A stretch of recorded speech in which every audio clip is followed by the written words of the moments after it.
Hello students, welcome to online classes. आज हम 1813 का आज्ञा पत्र समझेंगे। What is charter of 1813 AD. तो सबसे पहले भारतीय इतिहास में जो ब्रिटिश कालीन शिक्षा शुरू हुई उसमें भारत में ब्रिटिश कालीन शिक्षा के कुछ तथ्य रखे गए थे, जिनके आधार पर अगर हमें प्रकाश डालना है तो सबसे पहले 1813 का आज्ञा पत्र आता है। 1813 का जो आज्ञा पत्र है उसके संदर्भ में नरुला एवं नाइक के अनुसार 1813 के आज्ञा पत्र ने भारतीय इतिहास को एक नवीन दिशा में मोड़ दिया था।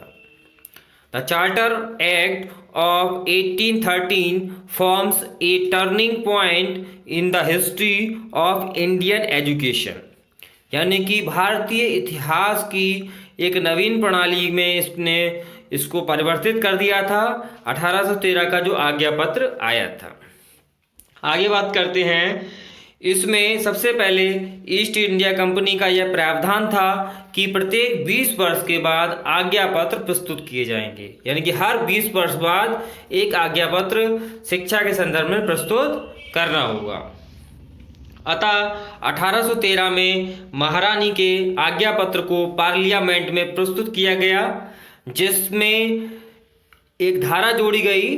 वो इस प्रकार थी: शिक्षा का प्रसार करने के उद्देश्य से साहित्य के पुनरुद्धार और उन्नति के लिए भारतीय विद्वान को प्रोत्साहित करने के लिए प्रतिवर्ष कम से कम 1 लाख रुपए की धनराशि अलग से रखी जाएगी और शिक्षा पर खर्च की जाएगी। इसमें ये धारा जोड़ी गई थी। इस धारा का नाम था धारा 43, जो चार्टर ऑफ 1813 के अंतर्गत रखी गई थी। इसके अनुसार ये प्रावधान रखा गया था कि 1 लाख की राशि कम से कम इस संदर्भ में अलग से रखी जाएगी।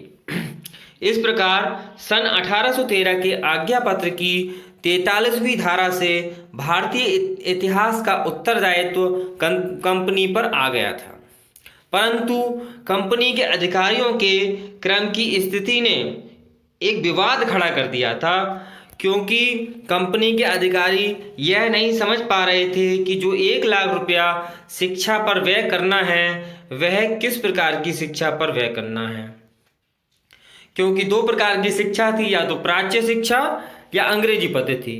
प्राच्य शिक्षा के अंतर्गत अरबी और संस्कृत भाषा आती है, और अंग्रेजी पद्धति में केवल अंग्रेजी संहिता जो भी है। तो इनके अंतर्गत अगर उनके सामने एक दुविधा उत्पन्न हो गई थी कि जो 1 लाख रुपए की जो धनराशि है वह धनराशि प्राच्य शिक्षा पे खर्च करें या अंग्रेजी पद्धति पर।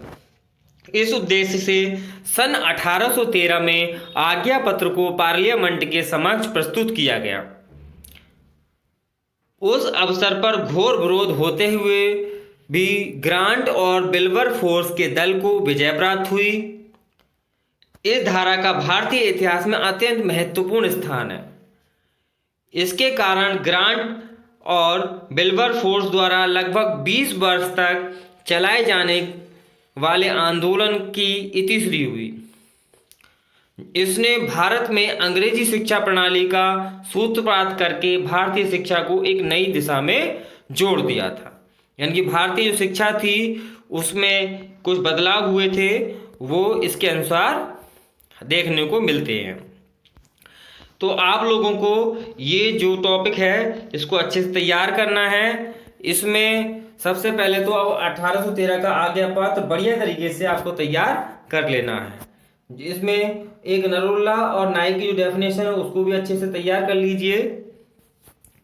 उसके बाद बात करते हैं कि भाई इसका सूत्रपात हुआ, तो जिसमें एक मुख्य बिंदु जो था वो 20 वर्ष के बाद आज्ञा पत्र प्रस्तुत किया जाना था। यानी कि हर 20 वर्ष बाद एक आज्ञा पत्र प्रस्तुत करने की रूपरेखा सामने रखी गई थी। उसके बाद बात आती है कि ये जो महारानी के आज्ञा पत्र को पार्लियामेंट में प्रस्तुत किया गया था, इसमें जो धारा जोड़ी गई थी उस धारा को आपको ध्यान रखना है। वो धारा है धारा 43।